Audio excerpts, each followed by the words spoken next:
আসসালামু আলাইকুম প্রিয় ছাত্রছাত্রীবৃন্দু, আমি শাহিন, প্রভাষক ফিনান্স অ্যান্ড ব্যাংকিং বিভাগ, মাইলস্টোন কলেজ, উত্তরা, ঢাকা।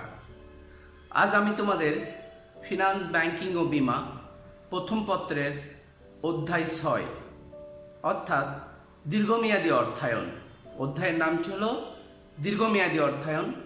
এই অধ্যায়ের অঙ্কগুলো আজকে আমি তোমাদের রিভিশন দেব। তোমরা জানো এই অধ্যায়ে গুরুত্বপূর্ণ অঙ্ক কোনগুলো? আমি আবার তাহলে সেগুলো বলে নিই। Coupon bond, zero coupon bond, অসীম বন্ড এবং মেয়াদপতিতে বন্ডের আয়ের হার, কল মেয়াদে বন্ডের আয়ের হার এবং চলতি আয়ের হার। এই কয়টি অঙ্কই এই চ্যাপ্টারে সবসময় আসে। সুতরাং এগুলোর প্রতি তোমাদের যত্নশীল হতে হবে।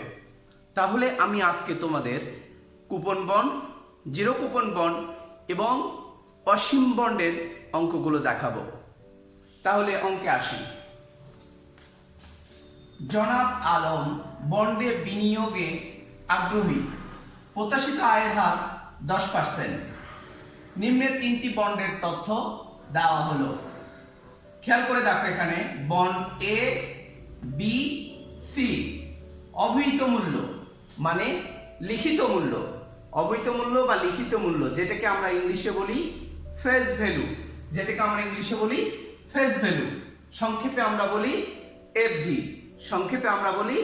এফভি, এখানে আছে এ বন্ডের 1000, বি বন্ডের 1200, সি বন্ডের আছে হলো 1000। কুপন সুদের হার এ বন্ডে 12%, বি বন্ডে কুপন সুদের হার নেই, সি বন্ডে কুপন সুদের হার 12%। বাজার মূল্য এ বন্ডে আছে 900, বি বন্ডে আছে 950 এবং সি বন্ডে আছে 1100 টাকা।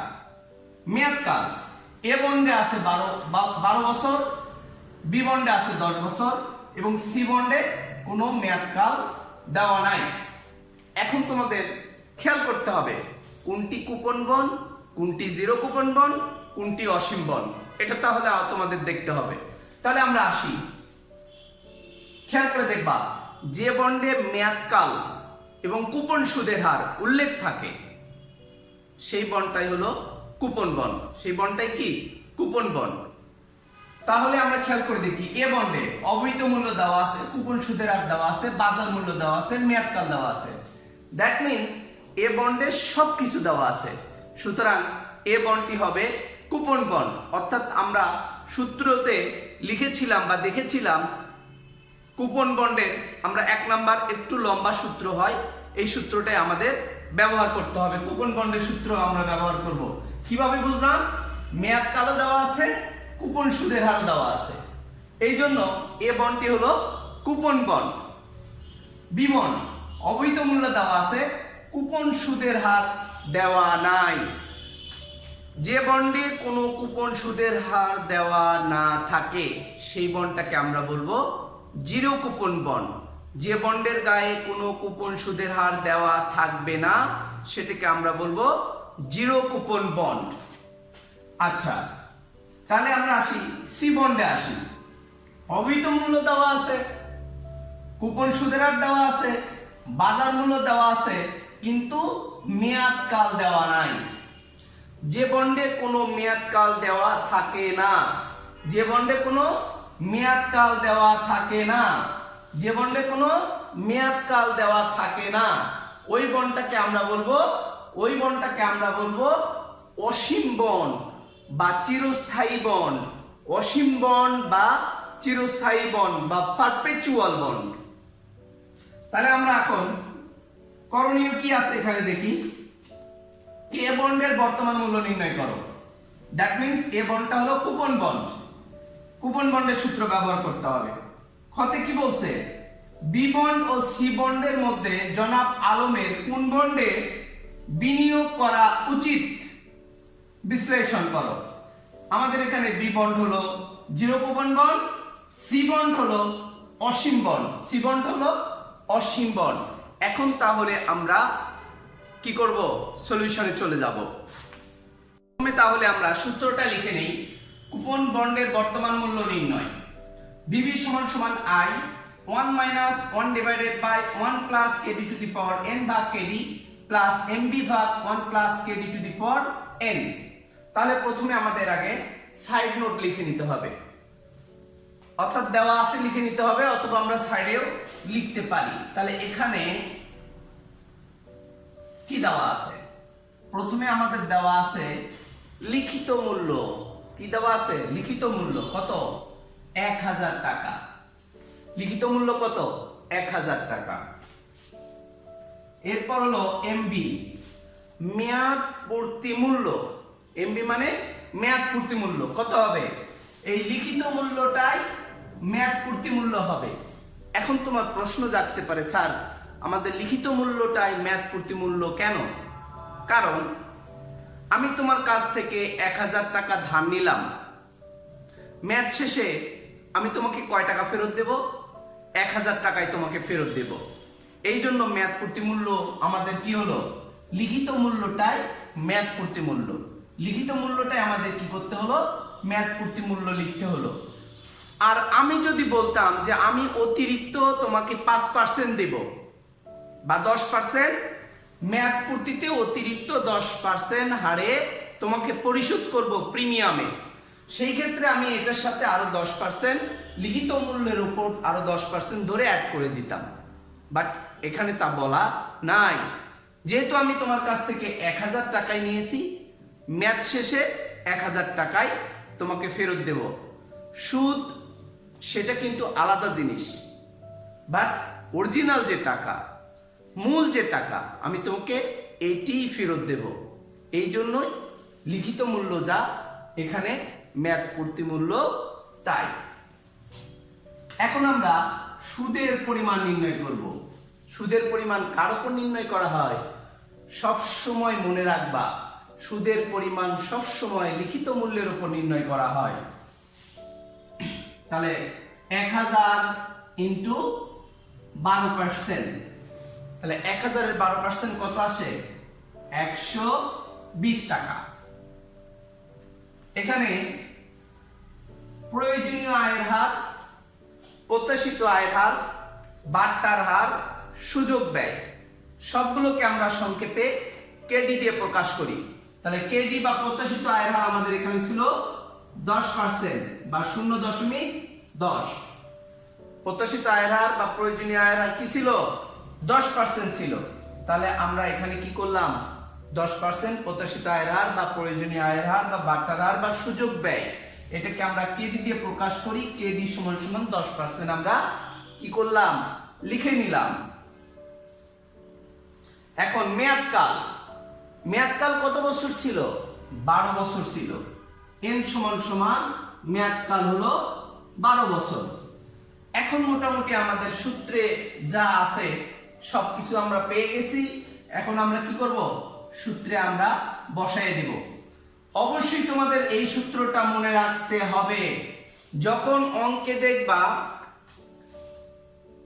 কুপন সুদের হার এবং মেয়াদকাল দেওয়া আছে, যখনই অঙ্কে দেখবা কুপন সুদের হার এবং মেয়াদকাল দেওয়া আছে, ওটা তোমাকে ধরে নিতে হবে এটা কুপন বন্ড। এবং বর্তমান মূল্য যদি বের করতে বলে, তাহলে অবশ্যই তোমাকে এই সূত্রটা মনে রাখতেই হবে এবং এই সূত্রটা মনে রেখেই তোমাকে অঙ্কগুলো সলভ করতে হবে। যেহেতু আমাদের কুপন বন্ডের সূত্র এইটাই, সুতরাং আমরা এখন এখানে কি করব? মান বসায় দেব। তাহলে 120 আয়ের মান, এটা কিন্তু আয়, আয় মানে হলো সুদের পরিমাণ, আয় 1 মাইনাস 1 ডিভাইডেড বাই 1 প্লাস কেডির মান 0.10। মেয়াদকাল কত বছর বলছে? 12 বছর। মেয়াদকাল বলছে 12 বছর, ভাগ টোটালটার উপর ভাগ হবে 0.10, কারণ কেডি 0.10 প্লাস মেয়াদ প্রতি মূল্য 1000। তাহলে এটাকে আমরা 1 প্লাস 0.10 পাওয়ার কত? 12 লিখে নিলাম। এখন আমরা কি করব? 120 দিলাম ইনটু, এটুকু ক্যালকুলেশন করলে আমাদের আসবে 6.813669। আমরা কি করলাম, এটুকু ক্যালকুলেশন করে নিলাম একসাথে, প্লাস এটার সাথে এটা ক্যালকুলেশন করলে আসবে 318.63। তাহলে এখন এটা গুণ করে এটার সাথে যোগ করে দিব, যোগ করে দেওয়ার পর আমরা পাবো 1136.27 টাকা। 1136.27 টাকা কত আসলো? 1136.27 টাকা। সুতরাং আমরা বলতে পারি কি, কুপন বন্ডের বর্তমান মূল্য নির্ণয়, অর্থাৎ এ বন্ডের বর্তমান মূল্য নির্ণয়। আমাদের এ বন্ড কিন্তু এটা কিন্তু এ বন্ড, এ বন্ডের বর্তমান মূল্য আমরা নির্ণয় করলাম, অর্থাৎ কুপন বন্ড যেহেতু এ বন্ড এর জন্য আমরা এখানে কুপন বন্ড লিখেছি। এর বর্তমান মূল্য আসলো 1136.27 টাকা। এরপর আমাদের কি বলছে? এরপর আমাদের বলছে বি বন্ড এবং সি বন্ডের মধ্যে কোনটিতে আমরা বিনিয়োগ করব? বি বন্ড এবং সি বন্ডের মধ্যে আমরা কোনটিতে বিনিয়োগ করব? এখন বি বন্ডের বর্তমান মূল্য নির্ণয় করব। বি বন্ডটা কি বন্ড ছিল? জিরো কুপন বন্ড ছিল। বি বন্ডটা কি বন্ড ছিল? Zero coupon bond. তাহলে দেওয়া আছে কি? দেওয়া আছে লিখিত মূল্য 1200 টাকা। এটা আবার বলে নেই, এটা কেন জিরো কুপন বন্ড হলো? কারণ এখানে কুপন সুদের হার দেওয়া নাই। এখানে কি দেওয়া নাই? কুপন সুদের হার দেওয়া নাই, এই জন্য এটা জিরো কুপন বন্ড। মেয়াদ প্রতি মূল্য কত? 1200ই হবে। আগেই বলেছি, আমি তোমার কাছ থেকে 1200 টাকা যদি ধার নিয়ে থাকি, মেয়াদ শেষে তোমাকে কি দিতে হবে? 1200 টাকাই দিতে হবে। কোম্পানিও যদি তোমার কাছ থেকে 1200 টাকা নেয়, তাহলে কোম্পানিকেও মেয়াদ শেষে কত টাকা ফেরত দিতে হবে? 1200 টাকায় ফেরত দিতে হবে। এই জন্য লিখিত মূল্য বা অবহিত মূল্যটাই সাধারণত মেয়াদ পূর্তি মূল্য হয়। মেয়াদকাল, এখানে মেয়াদকাল কত বছর? মেয়াদকাল আছে হলো 10 বছর। যেহেতু সুদের হার নাই, জিরো কুপন বন্ড, সুতরাং সুদের হার আসবে না। কেডি, প্রয়োজনীয় আয়ের হার বা প্রত্যাশিত আয়ের হার কত পার্সেন্ট? 10% বা 0.10। তাহলে আমরা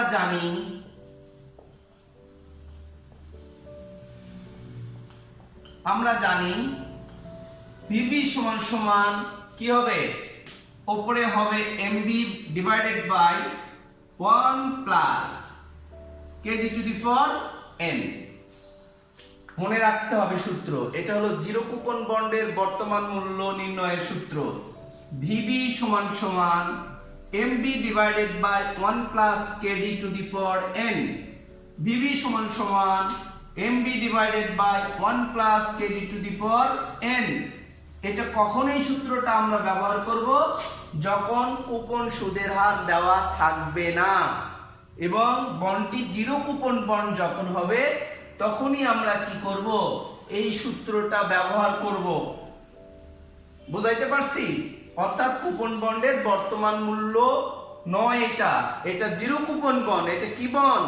জিরো কুপন বন্ড। আবারও বলি, এখানে কুপন সুদের হার দেওয়া নাই, এখানে কুপন সুদের হার দেওয়া নাই এবং বন্ডের বর্তমান মূল্য বের করতে বলছে। এই জন্য সূত্র ভিবি সমান সমান MB divided by 1 plus KD to the power N.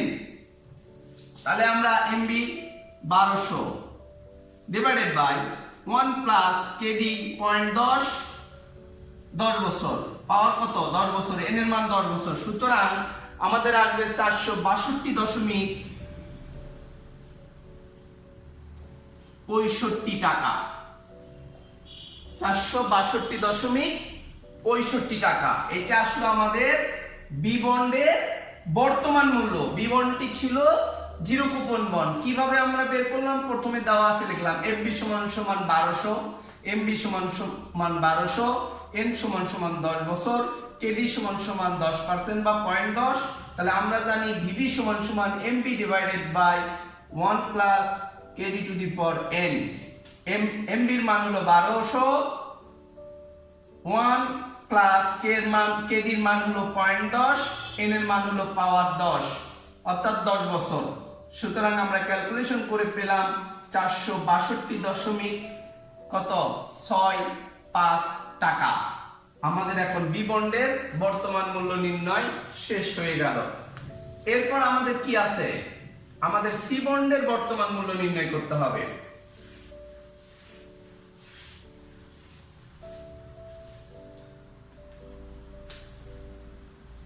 C বন্ডের বর্তমান মূল্য নির্ণয়, তাহলে এখানে কি, এখানে দেওয়া আছে, লিখতে হবে প্রথমে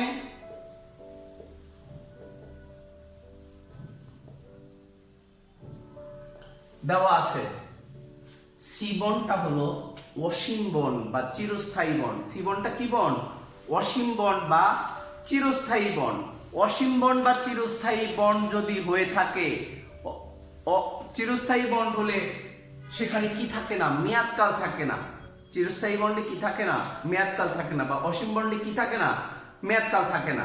তাহলে যেহেতু এখানে মেয়াদকাল দেওয়া নাই, এখানে অল্প ছোট্ট একটা সূত্র হবে, ভিভি সমান সমান I divided by KD. VV সমান সমান আই ডিভাইডেড বাই কেডি। এখানে কি আছে, এখানে আমাদের লিখিত মূল্য আছে আমাদের 1000। লিখিত মূল্য আমাদের কত, 1000। তাহলে আয় বের করে নিতে হবে 1000 ইন্টু 12%। 1000 ইন্টু কয় পার্সেন্ট, 12%। তাহলে 1000 এর 12% কত, 120 টাকা। 1000 এর 12% কত, 120 টাকা। মেয়াদকাল নাই, স্বাভাবিক। কেডি প্রয়োজনীয় আয়ের হার, প্রয়োজনীয় আয়ের হার কত পার্সেন্ট বলছে, 10%, 0.10।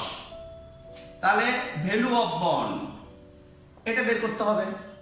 তোমরা জানো যেটাতে কোনো মেয়াদকাল দেওয়া থাকে না সেটা কি বন্ড, অসীম বন্ড। যেটাতে কোনো মেয়াদকাল দেওয়া থাকে না সেটা কি বন্ড, অসীম বন্ড।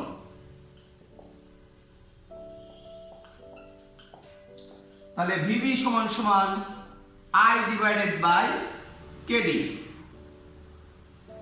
আই এর মান যথারীতি 120, কেডির মান কত, 0.10। 120 কে 0.10 দিয়ে ভাগ করলে স্বাভাবিকভাবে আমাদের কত আসে, 1200 টাকা আসে। কত টাকা আসে, 1200 টাকা আসে। কত টাকা আসলো আমাদের, 1200 টাকা। আবারও বলে নিই, যেহেতু বন্ডটিতে কোনো মেয়াদকালের উল্লেখ নাই, যেহেতু বন্ডটিতে কোনো মেয়াদকালের উল্লেখ নাই, সুতরাং এই বন্ডটি হবে অসীম বন্ড, চিরস্থায়ী বন্ড বা অপরিশোধযোগ্য বন্ড, ইংলিশে যেটাকে বলে পারপিচুয়াল বন্ড। আর এই বন্ডের বর্তমান মূল্য নির্ণয়ের সূত্র হলো ভিভি সমান সমান I divided by KD. I এর মান আমরা বের করে নিলাম। লিখিত মূল্যের উপর আমরা সব সময় সুদ গণনা করি। আই মানে সুদের পরিমাণ। লিখিত মূল্য 1000, 1000 এর 12%, সুদের পার্সেন্ট বলা ছিল, কুপন সুদের হার বলা ছিল 12%, 120 আসলো। প্রয়োজনীয় আয়ের হার আমাদের 10%, 0.10। ভিভি সমান সমান বের করতে হবে। তাহলে আমরা জানি ভিভি সমান সমান আই ডিভাইডেড বাই কেডি। ও আই এর মান 120, নিচে আমরা কি করলাম, কেডির মান 0.10 দিলাম।